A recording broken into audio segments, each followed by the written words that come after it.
الرحمن الرحيم.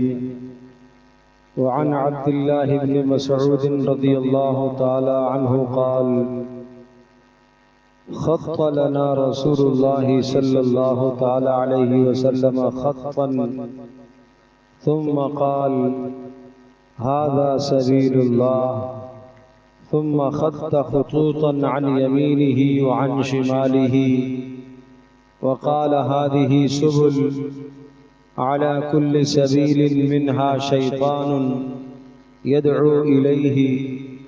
وقرأ: وأن هذا صراطي مستقيما فاتبعوه، الآية. رواه احمد والنسائی والدارمی۔ حضرت عبداللہ بن مسعود رضی اللہ تعالی عنہ ارشاد فرماتے ہیں کہ ایک مرتبہ رسول اکرم صلی اللہ تعالی علیہ وسلم نے زمین پر ایک لکیر، سیدھی لکیر کھینچی، ایک خط کھینچا اور پھر ارشاد فرمایا: ھذا سبیل اللہ، یہ اللہ کا راستہ ہے۔ ثم خط خطوطا عن یمینہ وعن شمالہ، پھر اس لکیر کے دائیں اور بائیں اور چھوٹی چھوٹی لکیریں آپ نے کھینچی اور فرمایا: ھذہ سبل، یہ بہت سارے راستے ہیں، علی کل سبیل منہا شیطان یدعو الیہ، ہر راستے پر شیطان بیٹھا ہوا ہے جو آدمی کو دعوت دیتا ہے اور بلاتا ہے۔ اور پھر آپ نے یہ آیت بینہ تلاوت فرمائی: وَأَنَّ هَذَا صِرَاطِي مُسْتَقِيمًا فَاتَّبِعُوهُ، یہ ہے میرا راستہ سیدھا سیدھا، اس کی اتباع کرو۔ وَلَا تَتَّبِعُوا السُّبُلَ، مختلف راستوں پر نہ چلو۔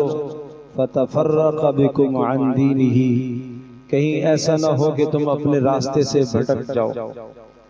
پیارے رسول صلی اللہ تعالی علیہ وسلم امت کے لیے خیر خواہ ہیں، محسن ہیں۔ آپ اپنی امت کو ہر طرح سے سمجھاتے رہے اور کئی طریقوں سے آپ نے سمجھایا۔ آپ نے اپنے عمل سے بھی سمجھایا، آپ نے اپنے ارشادات سے بھی سمجھایا، آپ نے اشاروں سے بھی سمجھایا، مثال دے کر بھی سمجھایا اور لکھ کر بھی سمجھایا۔ یہ جو آپ نے لکیر کھینچی ہے، یہ آپ یوں سمجھیے جیسے آج کل کوئی آدمی کسی کو سمجھائے، بلیک بورڈ پر کوئی چیز لکھ کر سمجھائے۔ تو رسول اللہ صلی اللہ تعالی علیہ وسلم نے اس طریقے سے بھی سمجھایا۔ اس زمانے میں بلیک بورڈ تو نہیں تھا، اس کا رواج تو نہیں تھا، لیکن کوئی چیز سمجھانے کے لیے زمین پر نشان لگا دیا جاتا تھا۔ ایک زمانے تک اسکول کی تعلیم میں بھی ایسا رواج ہوتا تھا کہ جہاں غربت ہوتی تھی اور بچوں کے پاس اسباب و سامان نہیں ہوتا تھا تو وہاں زمین کے اوپر ہی مٹی کے اوپر انگلی سے یا کسی لکڑی سے نشان لگا کر اساتذہ سمجھایا کرتے تھے۔ تو رسول اللہ صلی اللہ علیہ وسلم نے بھی ایک خط سیدھا کھینچا، سیدھا ایک خط کھینچا اور فرمایا: سمجھ لو کہ یہ اللہ کا راستہ ہے۔ اور پھر اس راستے کے دائیں بائیں چھوٹے چھوٹے آپ نے خط اور کھینچے، چھوٹی چھوٹی لکیریں آپ نے کھینچی۔ آپ نے فرمایا کہ یہ جو چھوٹی چھوٹی لکیریں ہیں نا، یہ سب کے سب یہ بہت سارے راستے ہیں اور ہر راستے پر شیطان بیٹھا ہوا ہے اور شیطان آدمی کو دعوت دے رہا ہے، بلا رہا ہے، لہٰذا تم سیدھے سیدھے چلتے رہنا، یہ ہے میرا راستہ، سیدھے سیدھے چلتے رہنا، دائیں بائیں نہ بھٹک جانا۔ اتنی پیاری مثال، اتنی کھلی مثال سے آپ نے اس مضمون کو سمجھایا۔ اور ایک اور حدیث میں ذکر کرتا ہوں جس میں آپ اندازہ کریں کہ رسول اللہ صلی اللہ تعالی علیہ وسلم نے اس مضمون کو کس طرح سے سمجھایا۔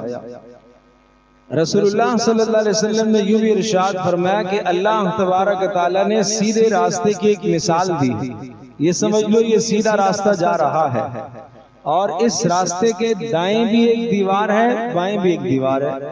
اس مسجد کے ہال کو آپ راستہ تصور کر لیں، دائیں بھی ایک دیوار ہے، بائیں بھی ایک دیوار ہے اور ان دونوں دیواروں کے اندر دروازے ہیں، دروازے آپ کو نظر آ رہے ہیں، اور ان دروازوں کے اوپر پردے لٹکے ہوئے ہیں، اور جب کوئی چلنے والا یہاں سے چلنے لگے گا راستے کے شروع سے، تو ایک سمجھانے والا اسے سمجھائے گا سیدھا سیدھا چلنا، دائیں بائیں مت دیکھنا، دائیں بائیں مت دیکھنا۔ پھر وہ جو دروازے ہیں نا، ان دروازوں میں سے ہر ایک دروازے کے اوپر بھی ایک آدمی بیٹھا ہوا ہے جو یہ کہہ رہا ہے کہ سیدھا سیدھا چلنا۔ اور جب بھی کوئی آدمی چلنے والا دروازے کے قریب جاتا ہے، ہاتھ لگانے کے لیے، چھونے کے لیے، جو دروازے کے اوپر جو بیٹھا ہوا ہے وہ یہ کہتا ہے خبردار مت ہاتھ لگانا اس کو، اگر اس کو ہاتھ تو نے لگا لیا تو کہیں اس کو کھول دو گے، اور اگر کھول دو گے اور اندر چلے گے تو ہلاکت ہو جائے گی، خبردار ایسا نہیں کرنا۔ اب سمجھیے، آپ نے فرمایا یہ جو سیدھا راستہ ہے نا، یہ ہے اسلام۔ یہ کیا ہے؟ اسلام۔ اور اس سیدھے راستے کے دائیں بائیں جو دیواریں ہیں، ان دیواروں کے ساتھ جو دروازے لگے ہوئے ہیں، یہ محارم اللہ، اللہ کی حرام کردہ چیزیں ہیں۔ وہ حرام کردہ چیزیں ان کے قریب نہ جانا۔ اور پھر ان کے اوپر جو پردے لگے ہوئے ہیں وہ حد ہے، اللہ کی حد ہے، بس یہاں سے آگے نہیں جانا، یہاں سے آگے مت جانا۔ اور جب آپ اس راستے پر چلنا شروع کیا تھا تو ایک آدمی نے کہا تھا کہ سیدھا سیدھا چلنا، فرمایا یہ قرآن ہے۔ اور اس دروازے کے اوپر جو بیٹھا ہوا ہے، جب آپ چھونے لگے دروازے کو، ہاتھ لگانے لگے اور اندر داخل ہونے لگے تو پھر ایک آواز آئی خبردار نہیں کرنا، سیدھا سیدھا چلنا۔ فرمایا یہ اللہ کا واعظ ہے، اللہ کی طرف سے نصیحت کرنے والا ایک فرشتہ ہے جو ہر مومن کے دل میں ہے، خیر کی بات اسے ڈالتا ہے۔ کتنی خوبصورت مثال سے آپ نے سمجھا، کتنی خوبصورت مثال۔ راستہ ہے، چلتے رہو چلتے رہو، ادھر بھی دائیں بھی حرام کردہ چیزیں، بائیں بھی حرام کردہ چیزیں، ارے ان کے قریب نہیں جانا۔ ایک حد بندی ہے، غیر محرم ہے، ایک حد بندی ہے، اس حد کو کراس نہیں کرنا۔ اس حد کو کراس کرو گے تو گناہ میں پڑ جاؤ گے۔ رات کو ایک دوست اکیلے میں بیٹھا ہوا ہے اپنے کمرے کے اندر، کوئی بھی نہیں ہے، موبائل اس کے ہاتھ میں ہے، اور دنیا جہان کی تصویریں سامنے آ رہی ہیں اور چیزیں آ رہی ہیں۔ اللہ کی حد ہے، خبردار اس سے آگے نہیں جانا، اس سے آگے تم جاؤ گے تو گمراہی میں پڑ جاؤ گے، ضلالت میں پڑ جاؤ گے، خطرے کی بات ہے۔ لَيَبْلُوَنَّكُمُ اللَّهُ بِشَيْءٍ مِّنَ الصَّيْدِ تَنَالُهُ أَيْدِيكُمْ۔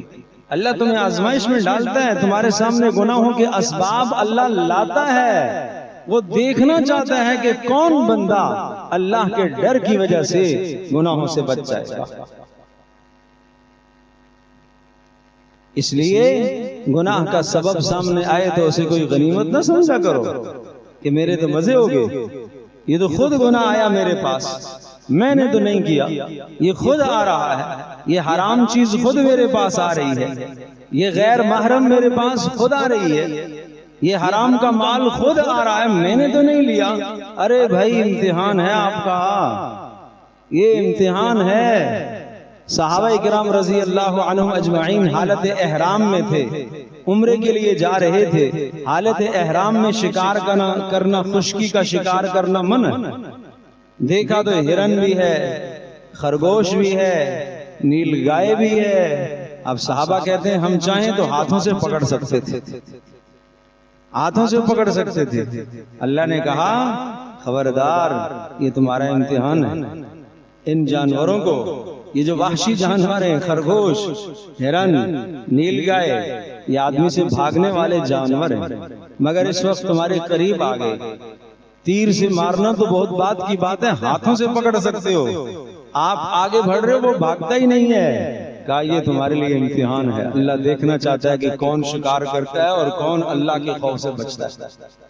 صحابہ کہتے ہیں جب ہم وہاں سے، ہم نے یہ سوچا کہ جب واپسی ہوگی نا پھر شکار کریں گے، واپس جب آئے اس وادی سے گزرے، دور دور وادیوں میں جانور ایک بھی قریب نہیں آ رہا، یہ ہے امتحان، اس دنیا کو دارالامتحان کہتے ہیں۔ 10 مرتبہ دن میں گناہ کے مواقع سامنے آتے ہیں، مگر آدمی کو احساس اگر ہے تو بچ جاتا ہے۔ رات کو گناہ کا موقع سامنے آتا ہے، اگر احساس ہے، اللہ کا ڈر دل میں ہے تو آدمی بچتا ہے۔ ذلت اور رسوائی کا ڈر ہے تو انسان گناہوں سے بچتا ہے۔